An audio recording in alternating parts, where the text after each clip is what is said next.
Our only witness today is Mr. Sundar Pichai. Mr. Pichai is the Chief Executive Officer of Google. Chairman Goodlatte, Ranking Member Nadler, distinguished members of the committee, thank you for the opportunity to be here today. More than 90% of all internet searches take place on Google or its subsidiary, YouTube, and they are curating what we see.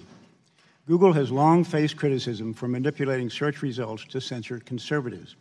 Conservative individuals and organizations have had their pro-Trump content tagged as hate speech or had their content reduced in search results. So what are you going to improve that situation? Congressman, thanks for the question. If I may, some of the studies you mentioned, we have investigated those. There are other studies which have looked at it. We have found issues with the methodology and the sample size and so on. But let me step back and say, providing users with high-quality, accurate, and trusted information is sacrosanct to us. It's what our principles are, and our business interests, our natural long-term incentives are aligned with that. We want to serve users everywhere, and we need to earn their trust in doing so. Ileana Murillo is Google's head of multicultural marketing. Does Ms. Murillo do good work? I'm not directly familiar with her work, but she's an employee of Google, and we are proud of our employees. Your head of multicultural marketing said you were pushing to get out the Latino vote, paying for a ride to the polls for the Latino vote only in key states, and you're saying that's not accurate. Yes, that's right. We haven't found any evidence to substantiate any. So she just made it up out of thin air the day after the election and wrote this email to your top executives, and it's not true? Congressman, I'm happy to follow up, but I think the employees today do their own activities. We don't want the follow-up. I want the real answers right here in this committee.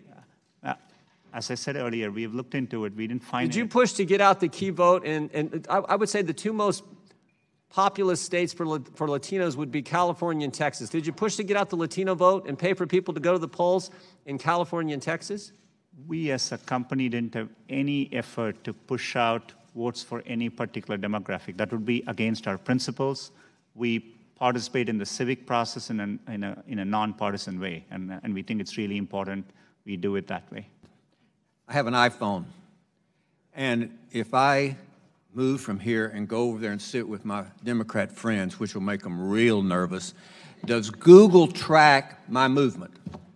Does Google, through this phone, know that I have moved here and moved over to the left? It's either yes or no. Not by default. There may be a Google service which you've opted in to use, and if... So Google knows that I am moving over there. It's not a trick question. You know, you make $100 million a year, you ought to be able to answer that question. Does Google know through this phone that I am moving over there and sit next to Mr. Johnson, which would make him real nervous? It's his question. It's yes or no. I wouldn't be able to answer without looking at... You can't say yes or no. Without knowing more details, sir. I have a concern concerning China. In 2010, Google left the Chinese marketplace due to concerns over hacking attacks, censorship, and how the Chinese government was possibly gaining access to data. I'm interested in what has changed since 2010 and how working with the Chinese government to censor research results are part of Google's core values. Do you understand my question? Congressman, right now there are no plans for us to launch a search product in China. We are, in general, always looking to see how best. It's part of our core mission and our principles to try hard to provide users with information. We always have evidence based on every country we have operated in. Us reaching out and giving users to more information has a very positive impact, and we feel that calling. But right now, there are no plans to launch in China.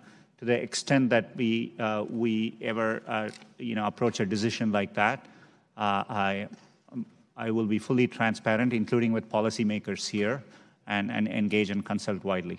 So anticipating what took place in 2016 happening again, and this is specifically regarding what Russia did to foment racial tensions in the United States, and wanting to know how you are responding to that, where they called for, fake protest either to get African Americans to turn out to protest something that was fake, or to have white supremacists be ginned up to attack communities of color. So specifically, what is Google doing to respond to that? We mainly saw, with respect to Russia, limited improper activity on our ad platforms.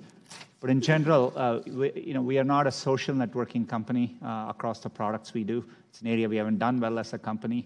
So we typically aren't connecting groups of people, and that's not how Google mainly works today. And so we haven't seen that kind of activities on our platforms. But we are vigilant and happy to share any findings which come through as we look into it more. The operating environment in China has deteriorated with respect to surveillance, censorship, and the like since Google first made the decision in 2010 to leave. So I want to ask very specifically, are any employees currently having product meetings on this Chinese project? And if not, when did those end? We have undertaken an internal effort, but right now there are no plans to launch a search service in China, as I said earlier. Are there any current discussions with any member of the Chinese government on launching this app? Currently, we are not in discussions around launching a search product in China. Are there any current discussions with members of the Chinese government about this? This effort currently is an internal effort, and I'm happy to consult as well as be transparent to the extent we take steps towards launching a product in China. And who at Google is leading the Dragonfly effort? It's our efforts around building search. It's undertaken by our search teams, but these are distributed efforts. It's a limited effort internally currently. Will you, Mr. Pichai, rule out launching a tool for surveillance and censorship in China while you are CEO of Google? Congressman, I commit to engaging. One of the things which is important to us as a company, we have a stated mission of providing users with information. And so we think it's in our duty to explore possibilities to give users access to information.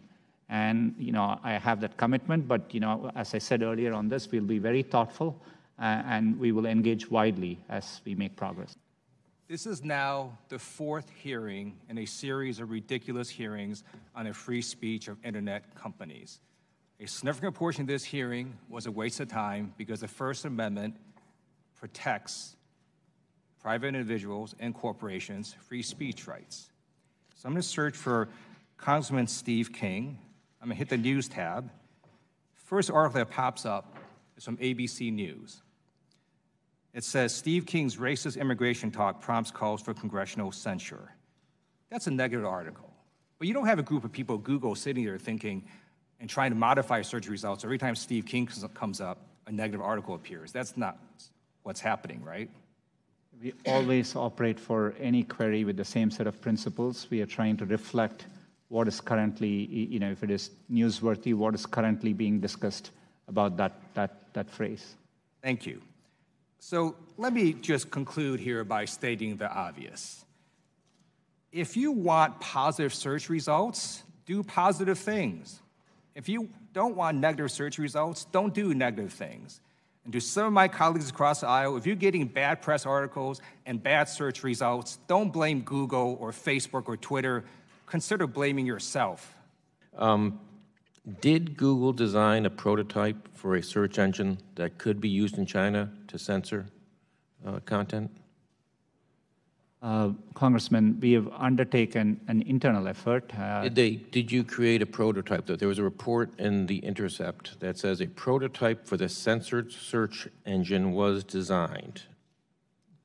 We have developed and explored what search could look like if it were to be launched in a country like China, and that's what we explored. And how many months was that project ongoing? We've had the project underway for a while, and there have been other projects which we have undertaken for a while, and we've never launched them too. So we are constantly exploring. How many people were working on it? The estimates, the number of engineers on the project have varied over time. At one point, we have had over 100 people working on it, it's my understanding. Who makes the judgment calls regarding content moderation at Google? Chairman, it depends on the area. So, for example, if it's YouTube, we have,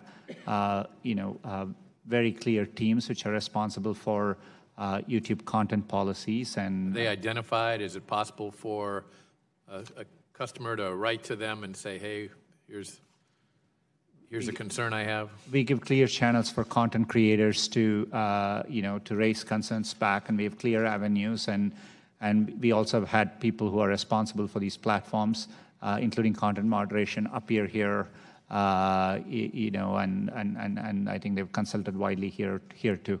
Thank you. Well, you've gone for about 3.5 hours, and it's about what we predicted, isn't it, yesterday when we talked? So we thank you very much for your participation today. This concludes today's hearing, and without objection, all members will have 5 legislative days to submit written questions for the witness or additional materials for the record. And with that, this hearing is adjourned.